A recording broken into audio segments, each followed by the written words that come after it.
I'm just gonna I just gonna stop by just playing a tune, and this is an old tune that they played in New Orleans. It's the first tune of jazz. It's called Buddy Bolden's Blues. I'm just gonna play a couple of chords, and I just like to play it all the time, just to remind myself and to keep the remembrance of what it's really about in the air. So this is Buddy Bolden's Blues.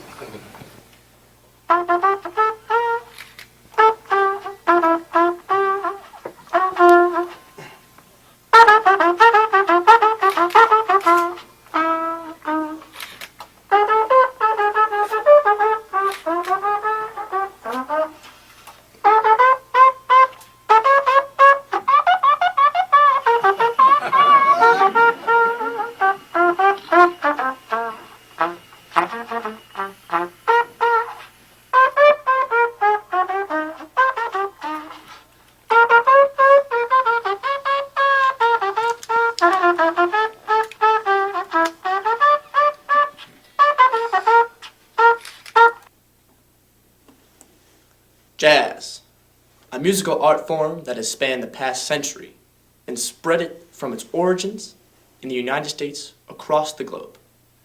Enjoyed by many, jazz has evolved significantly from its starting point in the musical mecca of New Orleans. In 1955, renowned poet and Harlem Renaissance scholar Langston Hughes defined jazz in 10 parts: syncopation, improvisation, percussion, rhythm, blue notes, tone color, harmony, break, riff, and joy of playing.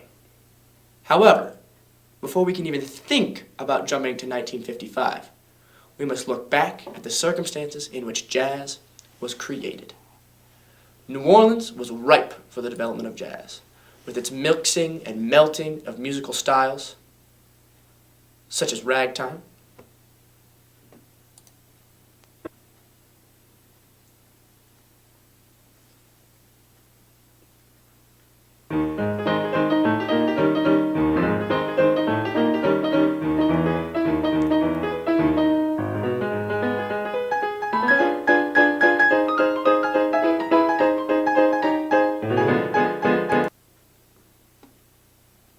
funeral music, African, Latin, Caribbean, Mississippi blues, gospel,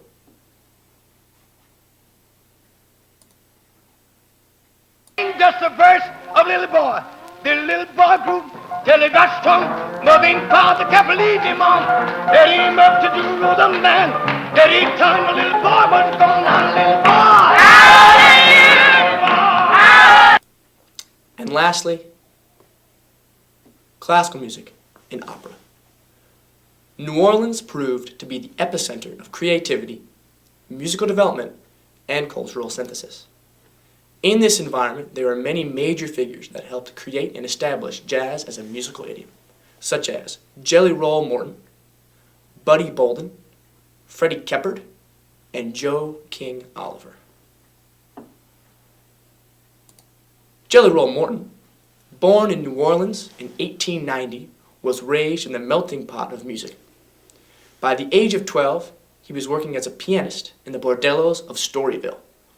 As he grew older, his reputation spread, and so did the area of his influence. He traveled around the Deep South, including places like Florida, Alabama, Mississippi, and eventually made his way to Kansas City and Memphis playing minstrel shows. He made it to New York and Los Angeles by 1917. It was during this time, as he traveled between the South, New Orleans, and other cities, that he began to combine all the genres that he was playing into what we now know as jazz. Buddy Bolden, the trumpet player you see here, born in 1877, lived in New Orleans and was a well-known local musician, the first king of the cornet. To quote PBS.org, contemporary musicians universally praised the power of Bolden's tone, his rhythmic drive, and the emotional content of his slow blues playing, often contrasting his performances with those of the more genteel Creole bands of John Robichaud and others. Bolden apparently did not improvise melodies freely in the manner of later jazz musicians, but found ingenious ways of ornamenting existing melodies, often incorporating a distinctive lick, which functioned as a signature. Lastly, Louis Armstrong. Born in 1901 in New Orleans, Armstrong took up cornet as a young boy and developed quickly and soon took over for his famous mentor, Joe King Oliver, in the Kid Ory Band in around 1918. As his fame grew, Louis began to move up the Mississippi and eventually made his way to Chicago to play with Oliver in Oliver's Creole Jazz Band. His fame skyrocketed in his time in Chicago, and he began ensembles such as the Armstrong Hot 5 and Hot 7. To quote biography.com, altogether, his immensely compelling swing, his brilliant technique, his sophisticated, daring sense of harmony, his ever-mobile, expressive attack, timbre, and inflections, his gift for creating vital melodies, his dramatic, often complex sense of solo design, and his outsized musical energy and genius made these recordings major innovations in jazz.